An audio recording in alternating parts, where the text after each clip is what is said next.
Maayong nga adlaw mga higala ug mga igsoon anay usab kita nining ato ang programa sa TV Apologia Gibsudan sa Lake Catholic Apologists International kini ning ubos nga alagad ng Diyos pagtong Katoliko Sir RJ Sen ako makig-uban kaninyo sa mabuo nga panahon aron na panagdiskuss sa mga butang nga may kalambigitan sa atong pagtong Katolika. So pipila ta kaadlaw nga wala gyud ta nakahimo sa ato ang live streaming tungod kay tawag ining na hitabo nga na busy kayo ta sa ato ang gitawag og trabaho. So bisag kung saan ito pailin-ilin sa panahon, dili gid nato na di na nako ma-adjust pag sakto nga makakuha pa kog oras para makahimo pas tong live streaming. So atong gihimo is nag-record lang ta niining mao nga gitawag og video. So karon mga higalog maigsuon na mo kini ang adlaw sa kapistahan sa dedikasyon sa tawag ini nga basilika ni San Miguel didto sa gitawag og Roma. Unya gi-classified kini nga fiesta as double of the first class. So kung yung tag double of the first class, but pasabot ana, these are the most important feast of the church year. Examples include Christmas Day, the days of Holy Week, Easter, Pentecost, and the Assumption of the Blessed Virgin Mary. A funeral mass, also known as the exequial mass, is classified as first class. The feast of the patron saint of the parish or a diocese, and the anniversary of the dedication of the cathedral of a diocese are also first class, though in practice the latter is rarely given note at the parish level. So mo ni ang tawag anang mo na nabutang sa to ang gitawag og misal ang kining maong September 29 is double first class ang iyahang gitawag og pag-classify niining maong fiesta. So buti pasabot usa ni sa mga pinaka-importanteng fiesta sa ato ang gitawag og simbahan. Nganong kitang mga Katoliko nagsaulog man niining maong gitawag og fiesta.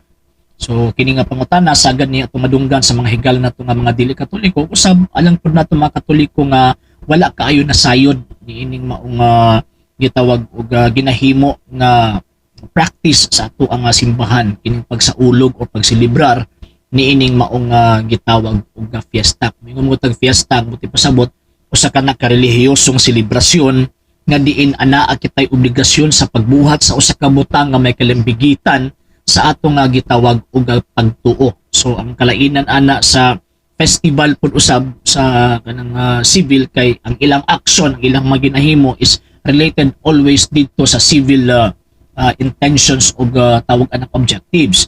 Pero kining ato ang feast, kining mga solemnidad nato og mga fiesta sa atong simbahan Katolika, nagahimo kita niini tungod kay naa kitay obligasyon sa paghatag og pagsimba sa Dios tungod sa santos o tungod sa gitawag og panahon nga gihatag nato sa Dios aron makahatag kita og pagpasalamat ug pagdaig pagsimba sa Dios nga mo'y tinubdan sa pagkasantos. So mao na nga sa San Pablo, Hebrews chapter 13 verse 7, ingon pa niya, hinumdumi ninyo ang inyong mga pangulo kaniadto nga nagwali nagkinabuhi namatay tungod sa ilang pagtuo ug awata ninyo sila. Mo na gingon ni San Pablo. So mo na nga kining ato ang pagsaulog sa fiesta, paghandom sa kinabuhi sa mga santos o sa kini ka butang nga diin ato ang gitagaan og pahimugat nga kining maong gisulti ni San Pablo nga handomon ang atong mga pangulo kaniadto o sa kini ka makatarunganan og makasantoson na klase nga buhat. Pero dili na siya mamahimong makasantos nga buhat kung magsaudon lang tag fiesta apan di na mosimba. So ikaduha, tungod kay ingon pa ni Ginoong Jesucristo ang nagdawat ninyo, nagdawat nako ug nagdawat sa nagpadala kanako. So si bisan kinsa nga nagdawat ni ining maong mga santos ato pong gidawat ang nagpadala ug ang responsable nga nagsugod didto nila nga mao ang Dios ug ilabi na ang ato ang Ginoong Jesucristo. So karon nga fiesta is fiesta man ni sa dedikasyon sa kabasilika dito sa Roma, dito sa tawag na panggama ni Senyora San Miguel usa kini kabutang nga kun ato kining gisaulog tawag anang pagpasidungog kang San Miguel ato kung gidawat ang Dios nga mo'y nagsugo dito niya. Kaya remember pag kining anghel manggod sa laing term sa ato ang Pilipinong termino is ang buti pasabot ani isinugo. Ato si Manlaluyloy nga tong higala nga tawag ining founder sa Iglesia ni King Kong mo na nga nag-angkon po siya nga anghel siya kay kuno sugo daw kuno siya. Pero dili man ang ato ang topic, ang ato ang topic is about man Arkanghel Miguel. So mo na nga diha ta mo focus sa maong gitawag og anghel. So kay ato ang maning gisaulog gipasidunggan nato si San Miguel nga pinaagi ni ining maong kapistahan sa pagdedikar sa usa ka basilika dito sa iyang ngalan o dito sa iyang gitawag panggama mo na timaan kini og timailhan nga atong gidawat ang responsable nga nagpadala, ang responsable nga naghatag og tawag anang misyon dito niya nga manggama dinhi sa gitawag og tao. So mo nang duha ka rason nga diin nganong kita mga Katoliko nagsaulog man ining maong gitawag og fiesta. So karon kay kapistahan man ni Senyor San Miguel.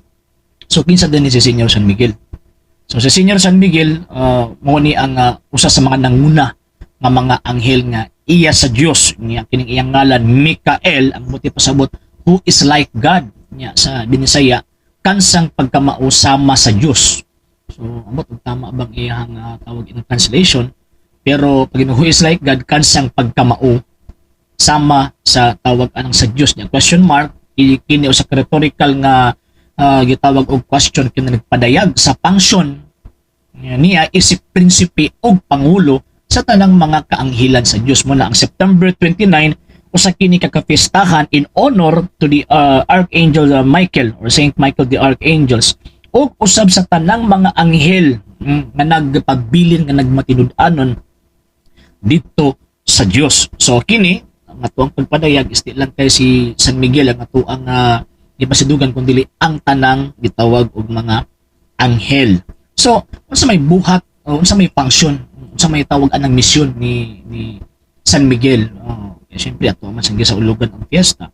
Unsa man iyang tawag ining function or ang iyang mission dinhi sa gitawag og kalibutan ug iyang function isip sa kaanghel. So, ang iyang function na pinaka number 1 is siya ang gitahasan o gitagaag tahas sa Dios nga makigbugno, makig-away sa gitawag og daotan nga mao ang yawa. So mo na kitang mga Katoliko sa matag panahon nga sulayon ang Santa Iglesia, kitang mga Katoliko sa matang sulayon ta sa ato ang tawag anang pagtuo mo nang ato ang dangpon kanunay kining maong gitawag og anghel gawas sa atong guardian angels. Ato ang mudangop ta dito sa ato ang kining patron or tawag ining siya ang prinsipe sa tanang mga kaanghelisan labi na kaning mga anghel nga mga sundalo sa Dios. So mudangop ta dito niya ngano man kay siya ang gitahasan sa Dios nga may gahom na makigbugno ni ining maong gitawag og yawa ug ato ang mabasa sa Revelation chapter 12 verse 7 or Apocalypse or Apokalipsis kapitulo 12 bersikulo 7 nga gipadayag ni San Juan nga diin si San Miguel na kay away na kigbugno sa yawa uban sa iyahang gitawag og mga kaliwat. Then ikaduha nga tawag ini nga rason or function buhat ni San Miguel mao ang pagluwas sa ato ang mga kalag diha sa tawag anang gahom sa kaaway ilabi na sa takda sa atong gitawag og kamatayon. Pag maingon ta og gahom sa kaaway it refers to the weaknesses nato sa ato ang pagkatao, sakit kanang ato mga kinaiya o kini mga tentasyon nga mahidangat nato. At the same time, sa samang pagkaagi, labi na sa takna sa atong kamatayon, siya ang ato ang usa sa ato ang mamahimong dangpan kay gituuhan nga mo din siya ni ang musugat nya mo kuan sa tuang convince sa tuang dawato nato ang kining gitawag og Dios. So, kining iyahang function nga pagluwas sa kalag sa mga magtutuo gikan sa gahom sa kaaway, kini nagpadayag sa aspeto sa lawas ug sa kalag. So sa aspeto sa lawas, kini mga sakit, mga pandemya gani na ay usa sa tawag ini kasaysayan nga naasoy bahin kang San Miguel nga naghimo siyang milagro sa diyang ang Roma kaniadto nahiagom sa dakong peste o dakong pandemya nga daghan kaayong mga nangamatay. Ug tungod niini si Papa ni Gregorio I or si Pope Gregory the Great naghimo og paghangyo sa Dios pinaagi ni San Miguel nga tawag ini nga tabangan sila ni adtong panahona nya naghimo siya og kanang way puas ba kanang way kakapoy naghimo adlaw-adlaw nga misa unya pagkahuman na nagposisyon uban pa ang iyang tawag anang gihimo. So ang nahitabo ni pakita kining maong Miguel nga arkanghel.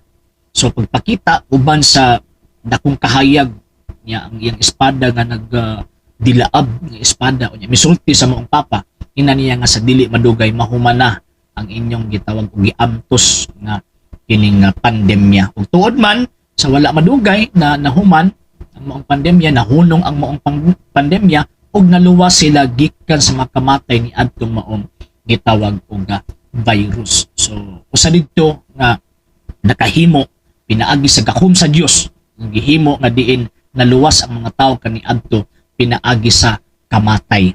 Okay, so mo na ikaduhang rason, ikaduhang function ni San Miguel. Then ikatulo, siya ang tigpanalipod sa simbahan. So sa Old Testament makita man nato ang ipanalipdan man niya ang unang katawhan.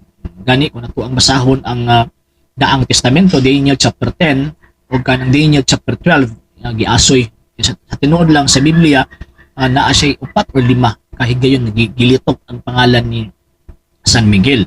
So sa Daniel chapter 10 o sa Daniel chapter 12, makita nato nga gipadayag nga ang maong anghel nitabang sa unang katawhan nga maot katong gitawag og Israel. Sa samang pagkaagipod kay nitabang man sa unang katawhan, samot na karon nga kining maong katawhan na iya gud mismo sa Dios, nga ang Dios mismo ang nagtukod.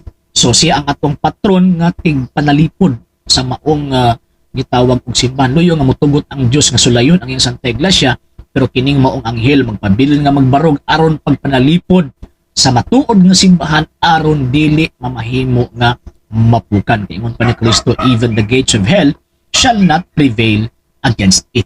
Okay. So, ika-upat nga function ni San Miguel mao ang sa katapusang gutyo sa itong kinabuhi, mga tubang ta didto sa Diyos. Kaya siyempre, kanang gingon ni St. Paul, Hebrews chapter 9 verse 27, gitugutan ang tao nga mamatay sa makausa ug tapos ni anak hukman.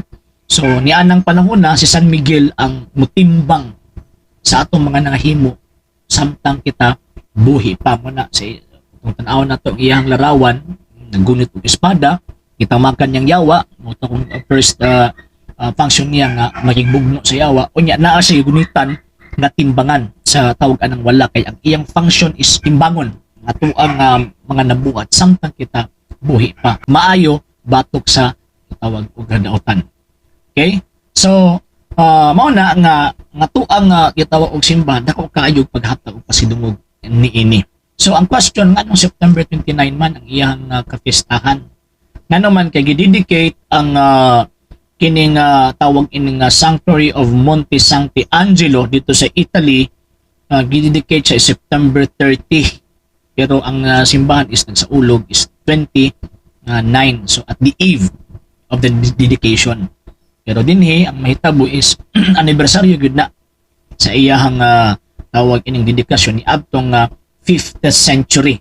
So daghang mga giasoy nga mga istorya mahitungod sa rason nganong gidedikar ang maong gitawag og basilika didto kang San Miguel. So naay una niadtong 490 AD si San Miguel nagpakita didto kang Bishop Sipuntum. Nya gimanduan niya ang maong obispo nga magtukod og sa kasimbahan nga idedikar didto kaniya ug pinaagi niini na panalipdan sila sa pagpanakop sa mga pagano. Nya sa lain pod nga tawag anang anggulo sa gitawag og istorya, tungod sa interbensyon niining maong San Miguel Arkanghel katong yung ganina si Papa Gregorio I, sa Papa Gregorio I nangaliyupo didto sa Dios, pinaagi niining maong anghela nga tawag ining maluwas sila sa maong pandemya. Ug tungod niini nagpakita ang maong anghel dito sa usa ka dako nga bato niya pagkahuman dito sa ibabaw, dala og tawag ining espada. So ang nahitabo is nangaayo sila, nahuman ang maong pandemya. So kung adto mo dito sa Roma, makita ninyo ning maong basilika na ay haligi dito nga gibutang sa ibabaw ang larawan ni San Miguel, kay mao kana ang sitwasyon na nga diin na ang maong gitawag og anghel nagpakita. So tungod niini makita nato nga ang Dios dili gid siya gusto nga biyaan ang simbahan nga iyang gitukod. O nang gibutangan gid niya og magbalantay. Okay. So ang pangutana na pod, posible magyud kaha na ang anghel magpakita? Yes, dakong posibilidad. Ay dakong posibilidad nga naman tungod kay kung nahitabo na kaniadto, how much more sa iyahang simbahan na karon. So nahitabo na sa panahon ni Propeta Daniel chapter 10 verse 13, Daniel chapter 12 makita nato nga ang anghel nagpakita din pag-abot sa Bagong Testamento mao gihapon sa Jude chapter 1 ug sa Apocalypse chapter 12 verse 7 nagpakita gihapon ang maong gitawag og anghel. So kung gustuhon sa Dios, kung kabubuton sa Dios nga ang anghel mo pakita nato aron naa siya ipadayag nga mensahe, walay imposible niya. Ug kay tawag ana nagpakita man so mo ang dako nga ebidensya na diin mahimo gyud sa Dios ang tanan. Okay, dili wala may kagahom ang anghel nga maghimo-himo og iya. Dili himo siya iya pinaagi sa kabubuton sa Dios. Okay, pinaagi sa pagtugot sa kabubuton sa gitawag og Dios. So kini fiestahan ano sa niya nagsugod? Nagsugod ni adto nga 4th century dito sa mga Eastern churches, pagkahuman ni kuyanap ni sa Western churches ni adto nga 5th century. So kini mga higalog magsuon ato kanon na hinumduman basta magsaulog kita og fiesta, naturalmente dili nato kalimtan ang pag-ampo ilabi na kining maong gitawag og pagsimba kay walay tinuod nga fiesta kung walay gitawag og misa. Sa sunod na pod ni higayon ining ato nga gitawag programa maningkamot ta nga magka-live stream pero pasensya na gyud kayo kung di ta makahimo sa ato ang inadlaw nga paghimo sa live streaming tungod kay ang atong trabaho di pud mo ang oras sa atong trabaho ba di na pud nako kaayo ma-adjust. So pasensya sa ninyo kining atong recorded video aron na pinagi ni at least makapost og video og makamonitor mo sa mga butang na atong ihatag gamay kalimbigitan sa atong pagtuong Katolika. Alang sa mga dugang videos and informations, just click like, subscribe, then click the notification bell for more updates.